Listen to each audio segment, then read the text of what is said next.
Bom, então lá, Mateus, no capítulo 6, do versículo 5 em diante, certo? Acharam aí?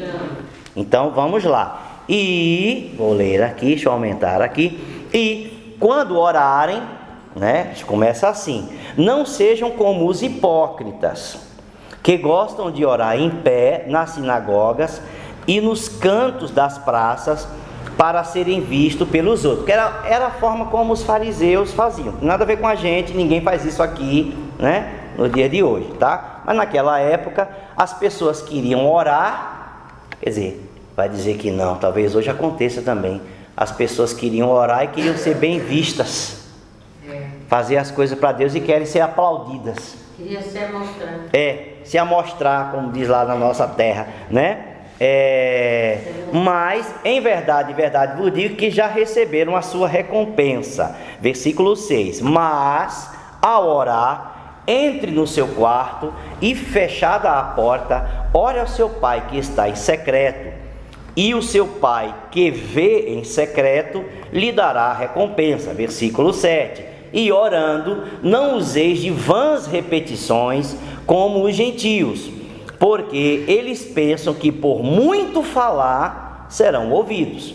8: não sejam, portanto, como eles, porque o Pai de vocês sabe o que vocês precisam antes mesmo de lhe pedirem. Versículo 9: portanto, orem assim: Pai nosso que estás nos céus, santificado seja o teu nome. Versículo 10: venha o teu reino, seja feita a tua vontade, assim na terra como no céu. Versículo 11: o pão nosso de cada dia nos dá hoje. Versículo 12: e perdoa-nos as nossas dívidas ou ofensas, né? Assim como nós perdoamos aos nossos devedores. Versículo 13: e não nos deixes cair em tentação, mas livra-nos do mal. Aí tem um parêntese que não é a palavra original, foi um acréscimo que foi colocado ao longo dos séculos, né? Pois teu é o reino. Jesus provavelmente não disse isso, mas aqueles escribas que foram copiando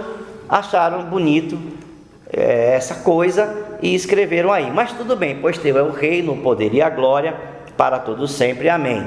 Versículo 14: porque se perdoarem aos outros as ofensas deles, também o Pai de vocês que está nos céus perdoará vocês. Versículo 15, encerramos no versículo 15: se, porém, não perdoarem os outros as ofensas, também o Pai de vocês não perdoará as ofensas de vocês. Então, essa é, quando a gente fala a oração modelo para nós é apenas o Pai Nosso. Mas Jesus, ele ensinou algo muito maior sobre oração do que apenas o Pai Nosso. Então, esse ensino de Jesus sobre a oração do Pai Nosso tem não só sobre o Pai Nosso, mas sobre a oração, tem uma série de coisas que a gente precisa entender. Se a gente não entende aquilo que Jesus ensinou por completo sobre a oração, nós vamos apenas achar que é só repetir o Pai Nosso. Mas não é isso, é muito maior do que isso, certo? Então a minha ideia é que a gente se propõe a pensar sobre isso. Por exemplo, se eu fosse apontar algumas coisas, número 1, por exemplo, né? Quando é que a gente ora?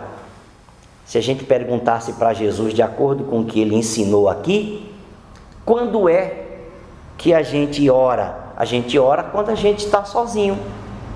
Claro que a gente pode orar aqui juntos, coletivamente, mas em primeiro lugar, a gente ora quando a gente está sozinho. Ele ensinou a oração do quarto secreto.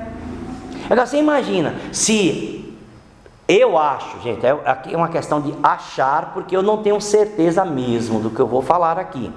Por quê? Porque eu não perguntei para todas as pessoas. Então, como eu não perguntei para todo mundo, eu só estou achando, não é? A gente, pelo fato, nós imaginamos que nem todo mundo ora como Jesus mandou orar. A gente sabe que nem todo mundo ora. A gente só não sabe quantas pessoas não oram. Estou falando dos crentes.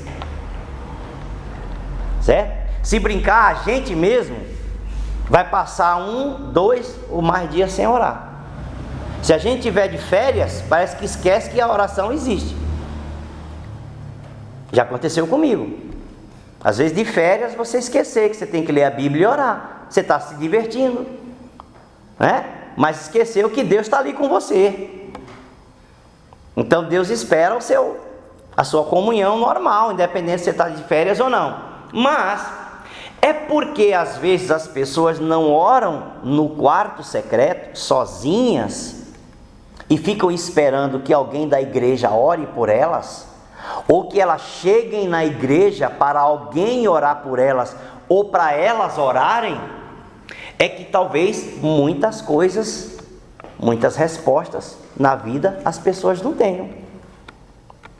Porque Jesus disse assim, quando orar, entra no teu quarto, fecha a tua porta e ora ao teu Pai, né, a Deus, Ele te vê no secreto. Você está lá sozinho no seu quarto, mas Deus está te vendo, orando. O Deus que te vê em secreto, Ele também vai te responder.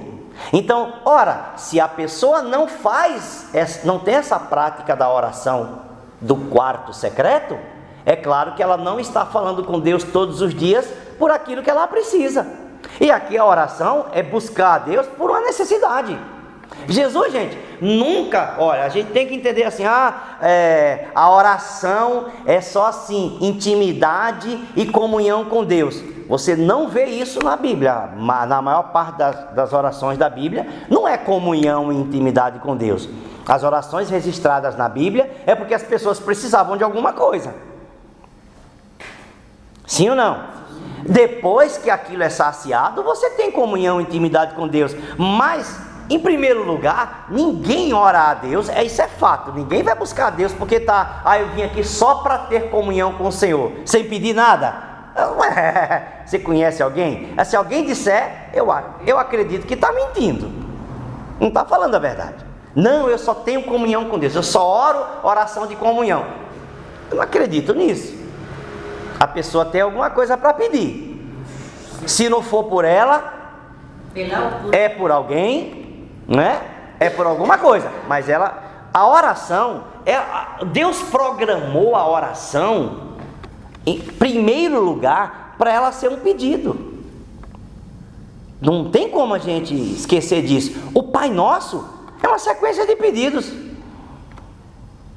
Começa, Pai Nosso que está no céu, santificado seja o teu nome. Mas começa, venha o teu reino, é um pedido. Seja feita a tua vontade, é um pedido. O pão nosso de cada dia nos dá hoje, é outro pedido. Perdoa meus pecados, é um pedido. Assim como eu perdoo o outro, aí já não é um pedido, você está liberando. Mas livra-me do mal, é um pedido. Então a oração foi programada, ela tem pedidos a serem feitos. Então por que Deus fez isso? Eu fico pensando, por que Deus fez isso? Porque Deus sabe que as pessoas buscam respostas na vida, que as pessoas precisam de coisas, precisam de orientação, porque as pessoas precisam de resposta, porque as pessoas precisam de Deus. E se o ser humano não pode me ajudar, é fácil para mim pedir para Deus. Concorda ou não? É muito fácil. Mesmo que eu não veja, é tranquilo para mim falar com Deus. Às vezes, gente, vamos falar sério, às vezes a gente tem até vergonha de pedir uma coisa para outra pessoa, mas para Deus a gente não tem, porque a gente sabe que Deus vai ouvir muito bem nosso pedido. É difícil a gente falar com outro, mas com Deus a gente não tem problema de falar, porque a gente sabe que Ele ouve. Sim ou não? Sim. Então, a primeira coisa que a gente aprende sobre a oração que Jesus ensinou é que a gente ora quando está sozinho. A pergunta que a gente tem que fazer para as pessoas é: vocês oram quando vocês estão sozinhos? A pergunta que a gente tem que fazer para as pessoas é: vocês oram todos os dias no quarto secreto? E se não orar todo dia, você ora pelo menos quantas vezes por semana no seu quarto secreto todo dia? A gente não está dizendo que você tem que orar todo dia, mas o Pai Nosso está dizendo assim: o pão nosso de cada dia, pelo menos pelo pão você pediu. Então pediu todo dia. Então aqui indica que a oração é todo dia. Todo dia. Todo dia. Às vezes, mas a gente pede às vezes a mesma coisa para Deus todo dia. Ué, você come a mesma comida todo dia? O cara fala assim: não, eu como pão todo dia. É o mesmo pão? É uma comida. Você come o mesmo feijão todo dia? O mesmo não. O mesmo não. Come uns 2 dias. Às vezes você come 1 ou 2 dias o feijão, então, mas o arroz não, 1 ou 2 dias, mas você vai ter que fazer de novo. Vai renovando, né? Vai ter que fazer de novo. E outra, se você retemperar o feijão, já não é o mesmo feijão. Já tem um retempero nele ali, já tem uma coisa nova ali, entende? A pessoa falou assim: já eu coloquei mais uma linguicinha aqui hoje, um temperinho a mais aqui, um baconzinho aqui. Já colocou outra coisa, já não é o mesmo feijão. Então assim, você come todo dia. Você comeu pão ontem, não é o mesmo pão. O pão que você comeu não volta mais. Mesmo que tenha dormido o pão na sua casa e você tenha esquentado ele no outro dia, não é o mesmo pão. O que você comeu desapareceu. O que você bebeu também desapareceu, seja o café, seja o chá, seja o que for. Sim ou não? Não é a mesma comida. Não é a mesma comida. Aquilo que você ingeriu não volta mais. Não. Então, mesmo que você tenha feito um feijão para 5 dias, você não come o mesmo feijão que você comeu. Certo? É isso que eu estou querendo que vocês entendam. Você não. Então, é claro que você pede todo dia a mesma coisa, porque não é a mesma coisa. Eu peço a mesma coisa todo dia. Eu acho que Deus está cansado de ouvir a minha ladainha. Eu vivo pedindo a mesma coisa. Não, porque cada dia é a mesma coisa. Você precisa daquela coisa naquele dia. Você precisa comer naquele dia. Você precisa comer no outro dia. Você precisa comer no outro dia. Sim ou não? Sim. Certo? Imagine, ninguém faz comida para você e você não sabe fazer comida. Vai acontecer o quê? Ou pede pronta, se não tiver dinheiro vai comer qualquer coisa, vai passar fome. Certo? Não é a mesma coisa. Então, nós pedimos todos os dias a Deus coisas. E Deus sabe disso e Deus não está preocupado com isso. Aliás, Deus deixou que fosse assim. Deus teve a intenção que fosse assim. Peça. Ore todo dia no quarto secreto. A segunda coisa que a gente vai perceber que Jesus ensinou é que a gente ora a Deus quando a gente descobre que não são a quantidade de palavras que contam. A oração, ele disse lá, não façam como os gentios que pensam que por muito falar serão ouvidos. Isso é interessante, porque existem pessoas que falam assim: existem aqueles grandes homens de Deus, inclusive, que oram 4 horas todos os dias, 3 horas de oração todos os dias. Bom, eu acredito que aquele tipo de oração é um outro tipo de oração, que não é essa que Jesus está falando aqui, né? Muitas palavras. Aquelas pessoas com certeza tinham uma qualidade de oração, que tinham pedidos específicos e conversavam sobre coisas muito sérias diante de Deus. E se brincar, a gente vai passar 1 ou 2 horas mesmo falando. É isso mesmo. A gente vai, se a gente for lidar com Deus com todos os assuntos e com todos os projetos e com todos os sonhos, vai passar muito tempo mesmo falando, detalhando, falando com detalhes. A gente vai falando. Imagine lembrar do nome de cada pessoa da sua família e orar por cada um na sua necessidade. Já levou bastante tempo. Quantos filhos a senhora tem? Quantos netos a senhora tem? Agora tem bisneto. Então, o que acontece? Se a senhora citar o nome de toda a sua família, mas não é citar assim, a senhora vai dizer assim: Senhor, eu coloco agora a Vanessa diante de Ti. O Senhor sabe como ela nasceu, como ela é, o Senhor conhece a necessidade dela, o Senhor conhece o coração dela, ela tem lutado com sua família, com suas filhas, com seu marido. Aí a senhora fala sobre Vanessa, aquilo que a senhora sabe. Agora, Senhor, eu coloco diante de Ti A Valéria. O senhor conhece Valério, quanto ela luta, parará. Quanto tempo a senhora acha que vai gastar orando só por suas filhas e pelos seus netos? 1 hora para mais, né? 2 horas. Hein, Vera? Por teus bisnetos, teus netos, teus filhos. 3 dias. Hein, Vera? Então assim, tem motivos para orar muito tempo, certo?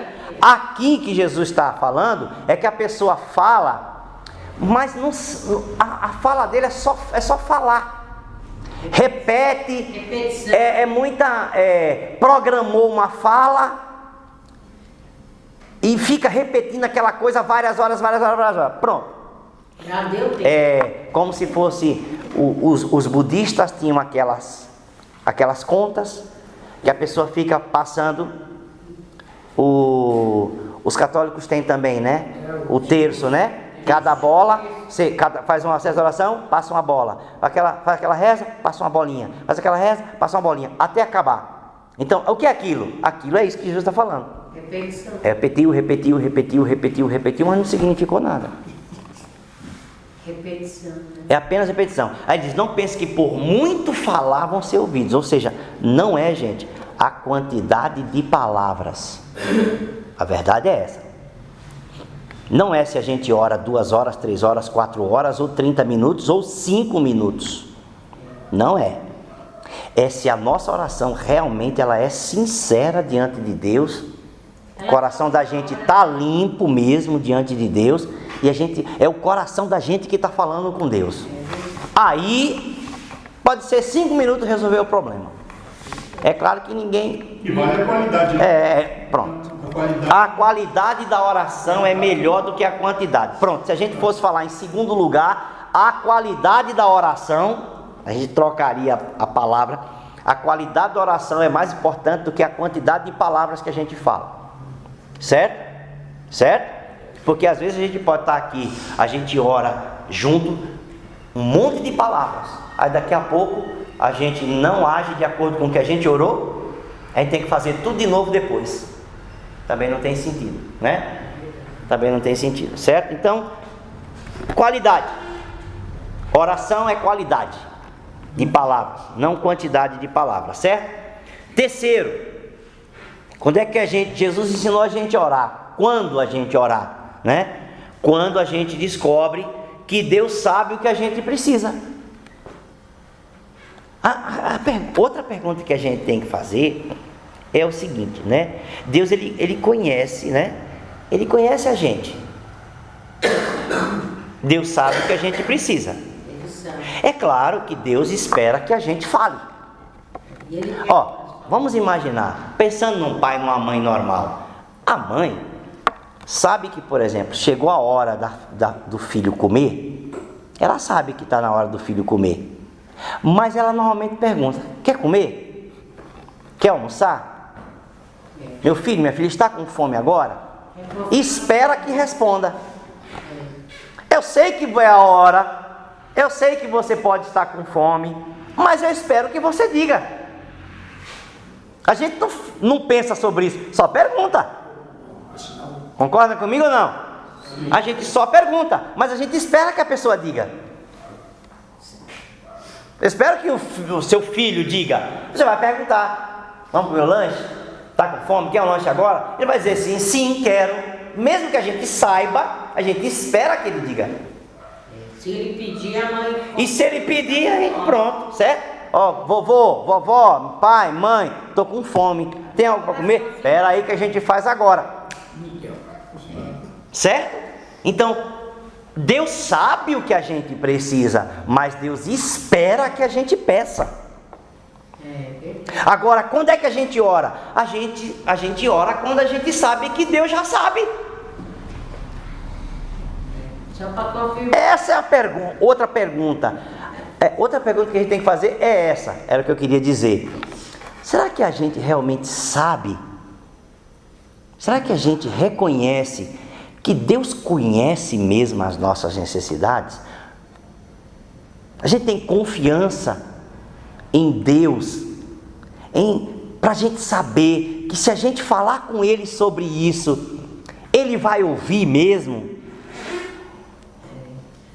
Porque tem hora que a gente, pensa assim: a gente não digo, olhando de um modo geral, parece que muita gente não confia mesmo. Eu pedi a Deus, mas sei lá, né? Eu não sei se Deus me Chegou lá, ouviu. você tem A gente pede a Deus, mas a gente não sabe se Deus vai dizer sim ou não, então a gente espera, né? Se for de Deus, vai ser. Se não for, é porque Deus não quis. Não tem isso na Bíblia. Nossa fala, né? Não tem isso, né? Jesus nunca ensinou isso. Se não for, é porque Deus não quis. Deixando a mercê da sorte. Você não está vendo Deus, você não está ouvindo Ele, então você não sabe se Ele disse não. Aí, porque não aconteceu, você diz assim, então Deus não queria. Não, talvez eu não tenha trabalhado por isso. Talvez eu não tenha trabalhado em oração por isso. Talvez, não é questão de merecer não. Talvez eu não tenha feito a coisa certa. Regar o meu pedido de oração com ações de graças, crendo que Deus já respondeu a minha oração. Não tem a ver com merecimento. Nunca tem a ver com merecimento. Gente, nós em Jesus, nós já merecemos. Não porque merecemos, mas porque Ele fez por nós. Então não tem como Deus nos rejeitar se nós temos Cristo. A gente não precisa fazer nada para agradar a Deus. Nós já somos agradáveis a Deus porque nós temos Jesus. Certo? Se a gente se armar desse conhecimento, a nossa oração fica diferente. Porque a gente parte para uma oração com confiança. Eu não estou orando para um vento. Eu não estou orando para alguém que não está me escutando. Eu não estou orando e falando com alguém que eu não sei se ele vai me responder. Não, eu estou orando para alguém que está me ouvindo, para alguém que está me vendo, para alguém que conhece as minhas necessidades e para alguém que vai me responder. Muda ou não muda? A forma de orar muda, porque eu oro com confiança, certo? Vamos encerrar, né? Outra coisa que a gente descobre que Jesus mandou, quando é que Jesus mandou a gente orar, não é? Quando reconhecemos que Deus é Pai. Deus é. O nosso Deus, Ele é o quê? Ele é Deus, Ele é soberano, Ele é Senhor, Ele é Criador, Ele é justo, Ele é santo, mas Ele é Pai. A oração do Pai Nosso começa como? Pai. Dizendo aquele que ora está chamando Deus de quê? Pai. E o que é um pai? Um verdadeiro, um pai real, concreto, um verdadeiro. É aquele que mantém a vida, que cuida, que guarda e que sustenta. E se Deus é o seu pai, meu irmão, Deus é o teu pai. Então, assim como o Senhor fez com seus filhos, com seus netos, procurando fazer o melhor, guardando, cuidando, protegendo, na medida que o Senhor podia, o seu Pai, que é Deus, faz por você muito mais. A gente tem que confiar nisso. Vocês acham que Jesus pediu para a gente orar a oração do Pai Nosso e isso não funcionar? Mas Jesus perderia um tempo de nos ensinar uma coisa que a gente fosse fazer, que não ia funcionar, que não é real. Então Deus não é real, a paternidade de Deus também não. Já pensaram nisso? A pessoa de Deus, se Jesus vem, tudo que Jesus sofreu passou, tudo que Ele ensinou, não funciona nada. Para que ensinou? Para que os apóstolos escreveram? Para que? Não vale nada, não funciona nada. Então, Jesus não perderia tempo, nem os apóstolos perderiam tempo para nos ensinar coisas que não funcionam. Mais uma coisa, acho que a gente está encerrando já, não é? Quando é que a gente ora? Quando a gente, então, número 4, quando a gente reconhece que Deus é. Gente, Deus é Pai, Ele é superior a todos, Ele é Pai. Amém? Mas Deus é Pai, claro. A pessoa fala assim, Deus é Pai de quem é filho dele. Querido, não. A Escritura vai dizer que Ele é Pai de todos, porque Ele é Criador de todas as pessoas, certo? Agora, existem filhos, criação de Deus, que deixaram de ser filhos e precisam se converter. Mas Deus é Criador de todos, então todos tecnicamente são filhos, é que só se tornam efetivamente filhos de Deus quando entregam a vida a Jesus, porque estão desviados. Mas Deus é Pai de todos. Só que nem todo mundo tem a relação com Deus como pai e filho. Precisa de Jesus para isso. Estão entendendo? Deus é Pai. E realmente, Deus é Pai. Mas aí pergunta para a pessoa que fala assim: Ele é teu Pai? A pessoa vai dizer que pergunta estranha, se eu estou dizendo que Deus é Pai. Mas eu estou perguntando se Ele é teu Pai. Porque se Ele é teu Pai, você tem Jesus Cristo na sua vida e obedece a Ele. Ele é teu Pai? Então. Você vai na igreja que o próprio Filho dele criou, que é a igreja de Jesus Cristo, não é? A igreja, de um modo geral, que estou falando, é uma denominação, né? Você frequenta a igreja porque Jesus Cristo, o teu irmão mais velho, o teu Senhor, morreu pela igreja. Deus é teu Pai? O teu Pai quer que os filhos deles fiquem na igreja. Você está na igreja? Porque se Deus é teu Pai, você fica onde estão teus irmãos. Não, eu não gosto da igreja. Então você não gosta dos teus irmãos, então Deus não é teu Pai. Então Deus não é teu Pai. Você já está como um filho bastardo aí. Não é? Deus não é. Então é bom a gente responder a pessoa com a pergunta. Quando ele falar assim: Deus é Pai, né? Glória a Deus. Mas Ele é teu Pai? Que é uma boa pergunta para a gente evangelizar. Para perguntar mesmo para a pessoa e começar a questionar, a pessoa se questionar se ela realmente serve a Deus ou não. Mais uma. Tem mais uma aqui. Quando é que a gente ora, né? Quando as coisas não vão bem aqui na terra, né? É isso. Quando as coisas não vão bem aqui na terra, a gente deve orar. É interessante. Quando é que a gente ora? Quando as coisas não vão bem aqui na terra. A pergunta é: as coisas vão bem aqui na terra? Ele pediu para a gente orar: venha teu reino. Por quê? Porque o reino é o controle de Deus sobre o coração dos seres humanos. Deus está controlando o coração das pessoas no mundo todo? Então precisa ainda que Deus continue trazendo o reino dele no coração e na cabeça das pessoas o tempo todo. Sim ou não? Quando é que a gente ora? Quando as coisas não estão bem. Então a gente tem motivo para orar? Tem ou não? Todo dia, toda hora. Você escuta uma notícia, conversa com uma pessoa, você vê, às vezes acontece lá em casa, interessante, que como tem ali uma rua que passa muita gente para a escola, né? Na minha rua tem mais 2 escolas ali, tem creche, tem a escola, na própria minha rua tem uma outra colégio, né? Então passa muita mãe com criança.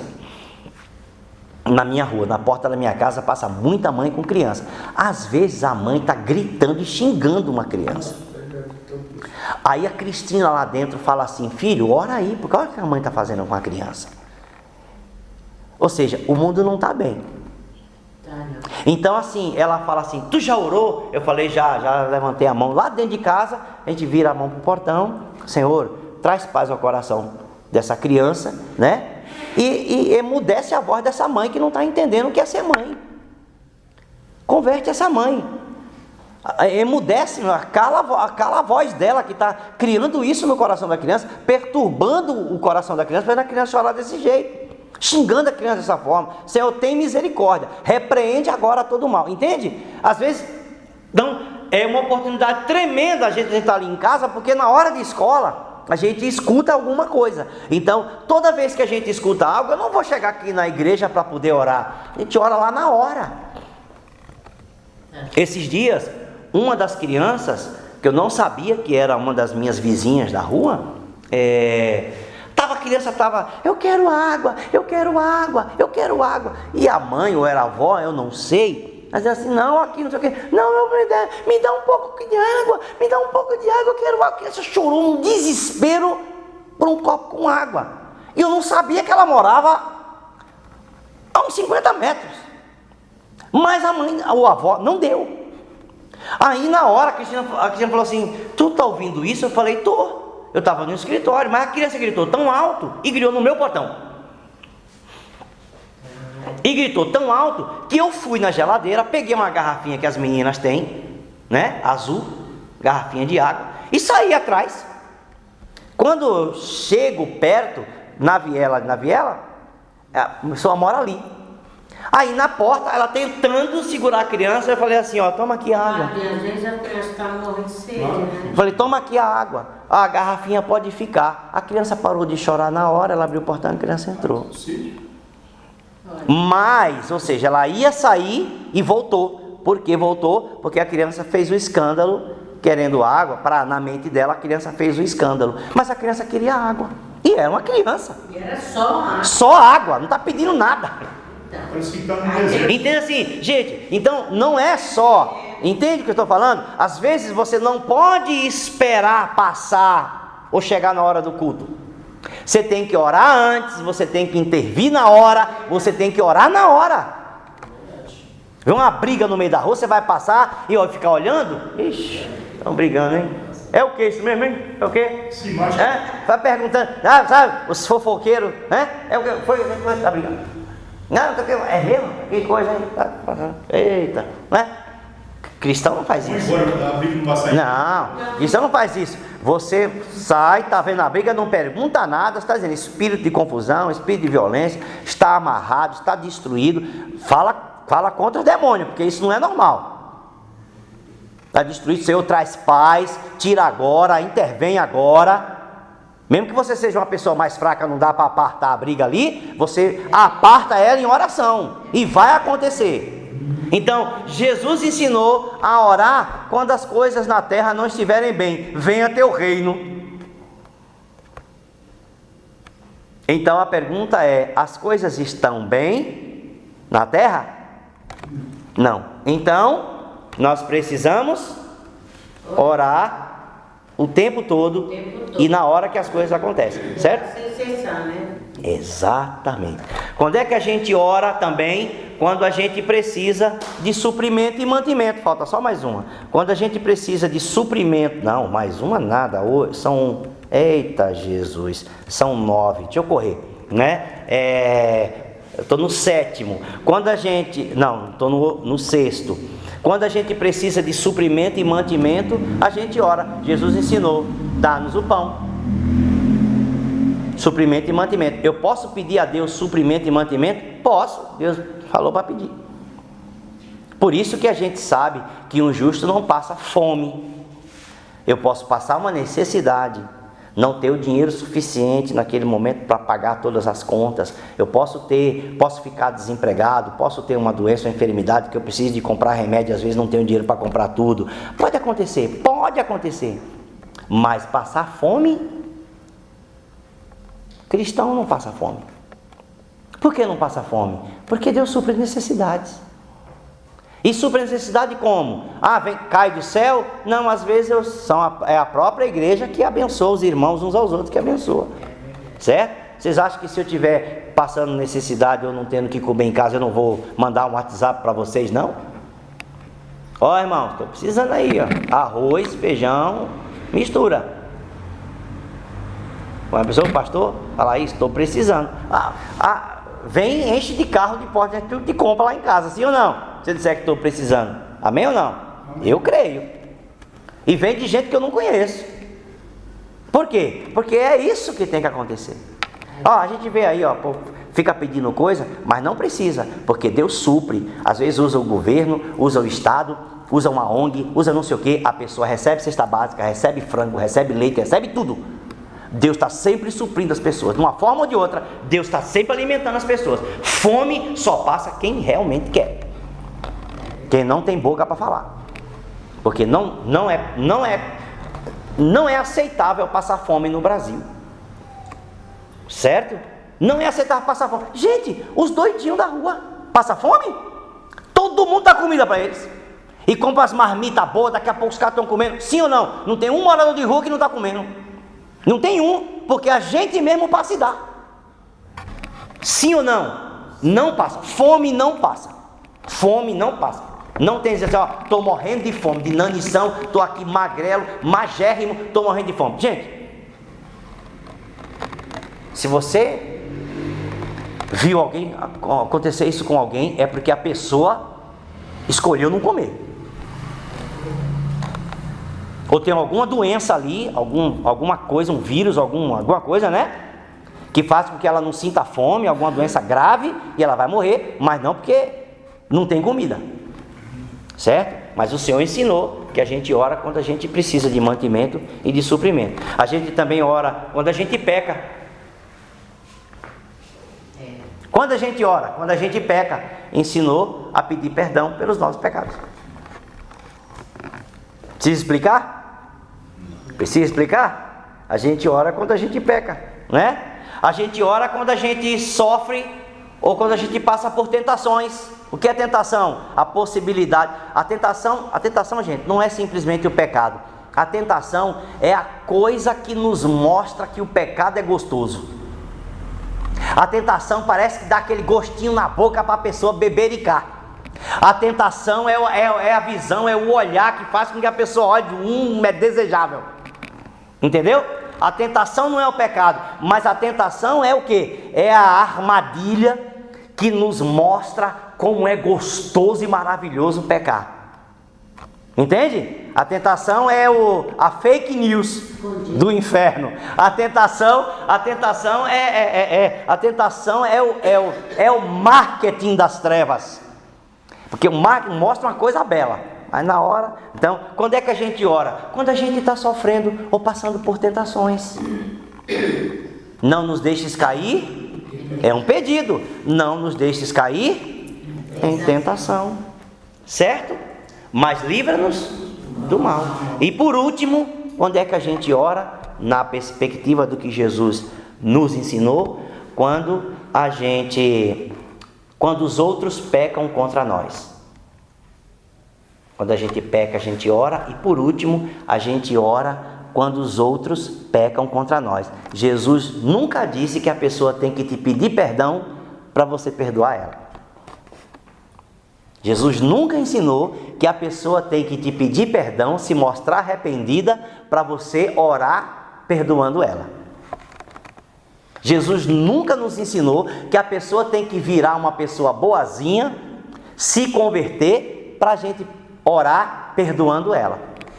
Não, a gente perdoa todos aqueles que pecam contra a gente, que desejam o nosso mal, que falam mal da gente, que equivocadamente, mesmo sem a gente merecer nesse caso, né? A gente ter feito nada, é isso que eu falo merecer, a gente ter feito nada que tenha provocado aquela antipatia, aquele ódio, aquele sentimento negativo da pessoa contra nós. Eu posso não ter feito nada, né? Não importa, se ela ali começou a me agredir verbalmente, falar um monte de coisa, fofocar de mim, falar pelas costas, sair divulgando um monte de coisa, hoje na própria internet, sair divulgando mentiras, etc e tal. A palavra de Deus não diz, a palavra de Deus, o próprio ensino de Jesus, não diz que a gente tem que processar a pessoa, processar a rede social, pedir indenização, danos morais, não sei o que, não sei o que. Não, isso aí, gente, é coisa de quem não tem Jesus. É coisa da pessoa do mundo. Ele vai mesmo buscar os seus danos morais, do mundo. É a forma que o mundo tem de se proteger, porque eles não têm Deus, não têm a fé em Cristo como a gente tem. Tá me entendendo? Eles se protegem assim, com danos morais, com acusação, com defesa, colocando na justiça. É a forma que eles têm de se proteger. E tem muita gente esperta que aproveita essas coisas para ganhar um dinheirinho.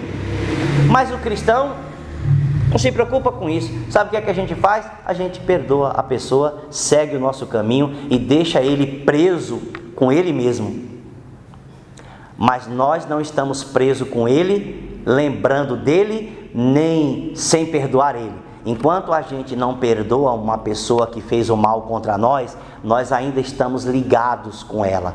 Mas no dia que você perdoa essa pessoa, Você se desliga dela, ela fica pensando em você a vida toda, mas isso não significa nada para você. Você segue sua vida tranquilamente e ela está lá aprisionada com ela mesma, amargurada, remoendo, falando mal, desejando mal, fazendo um monte de coisa e só coisa negativa na vida dela, enquanto você está indo de vento em popa, prosperando, abençoando. Você nem pensa nela que ela te fez o mal, porque você liberou a vida dela.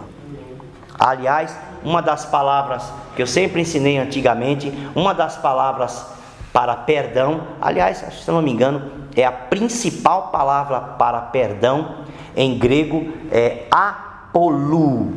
Apolou significa liberar. Você quebrou o grilhão, soltou a pessoa.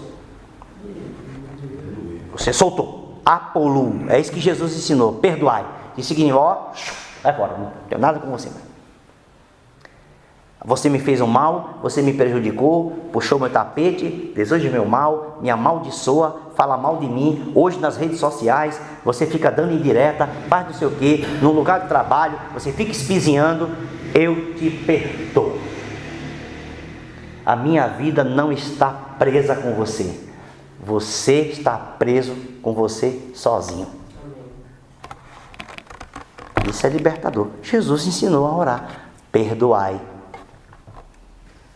E Jesus ainda disse, se vocês não perdoarem, vocês não serão perdoados.